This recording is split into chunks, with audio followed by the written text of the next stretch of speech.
نیک لوگوں کو جن کے لیے جنت میں جانے کا فیصلہ اللہ فرما دیں گے، اللہ ان سے فرمائیں گے کہ پہلے میرے نیک بندوں میں شامل ہو جاؤ، پھر اس کے بعد ان کے ساتھ جنت میں داخل ہو جاؤ۔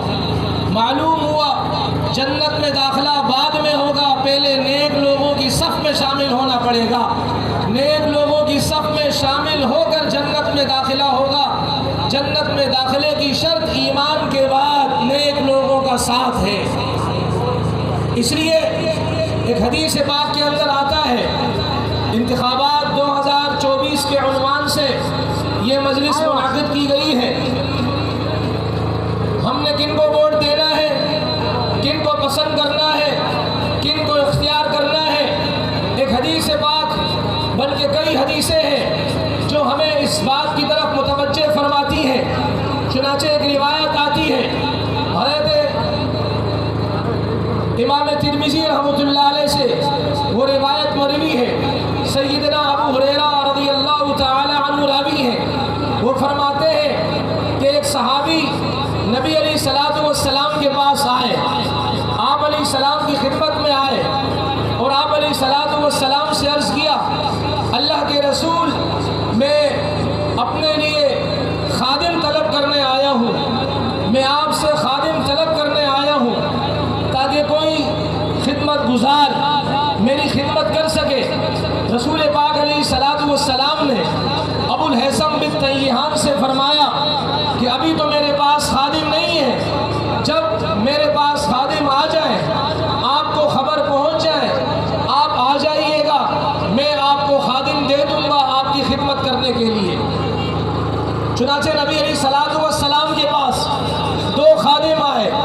اللہ کے رسول علیہ الصلوۃ والسلام کے صحابی کو پتہ چلا کہ اللہ کے نبی کے پاس خادم آئے ہیں، آپ علیہ السلام کی خدمت میں حاضر ہوئے اور اللہ کے نبی سے عرض کیا، اللہ کے رسول آپ نے فرمایا تھا کہ خادم آ جائے تو آ جانا، میں آپ کی خدمت میں آ گیا ہوں، 2 خادم آپ کی خدمت میں آئے ہیں، لہذا آپ مجھے خادم عنایت فرمائیں۔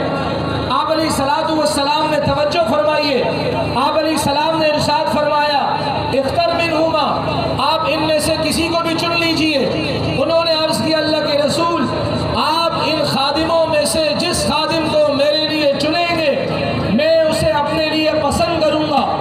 آپ علیہ الصلوۃ والسلام نے فرمایا، ان المستشار مؤتمن، جس سے مشورہ لیا جاتا ہے وہ امانت دار ہوتا ہے۔ آپ نے مجھ سے مشورہ لیا خادم کے بارے میں کہ ان 2 میں سے جو آپ میرے لیے پسند کریں میں اسے رکھ لوں گا۔ اب آپ نے مجھ سے مشورہ لیا، جس سے مشورہ لیا جاتا ہے وہ امانت دار ہوتا ہے، لہذا خذ منہما ھذا، ان دونوں میں سے اس غلام کو، اس خادم کو لے لے۔ وجہ فإنی قد رأیتہ یصلی واستوصی بہ معروفا، اس لیے کہ میں نے اس غلام کو، اس نوکر کو نماز پڑھتے ہوئے دیکھا ہے، لہذا اس نمازی انسان کو، اس پاکیزہ انسان کو، اس نماز گزار انسان کو، اس تقوی طہارت والے انسان کو آپ قبول کر لیجئے اور ان کے ساتھ خیر کا معاملہ فرمائیے۔ علماء نے یہاں نقطہ نکالا، ملا علی قاری رحمۃ اللہ علیہ یہاں نقطہ بیان فرماتے ہیں، اس سے یہ بات، اس پر استدلال اور اس سے دلیل پکڑی جاتی ہے کہ انسان نیک لوگوں کا انتخاب کرے۔ کس کا بھائی؟ انسان نیک لوگوں کا انتخاب کرے۔ ملا علی قاری فرماتے ہیں ایسے لوگوں کا، ایسے آدمی کا انتخاب کرے جس کے جسم پر اللہ والوں کا نور ہو، اس کے جسم پر اللہ والوں کی علامت ہو، اس کا جسم اللہ والوں کی ہیئت اور اللہ والوں کے لباس سے اس کا جسم مزین ہو، ایسے انسان کا انتخاب کیا جائے۔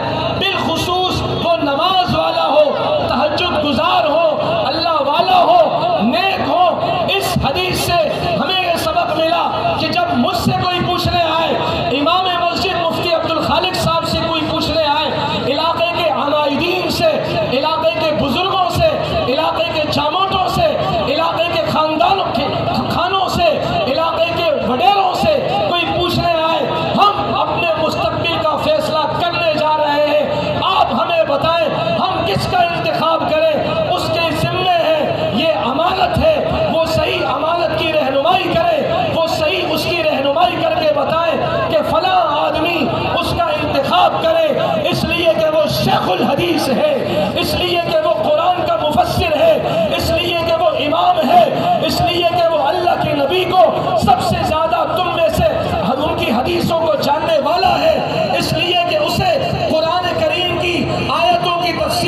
اس لیے کہ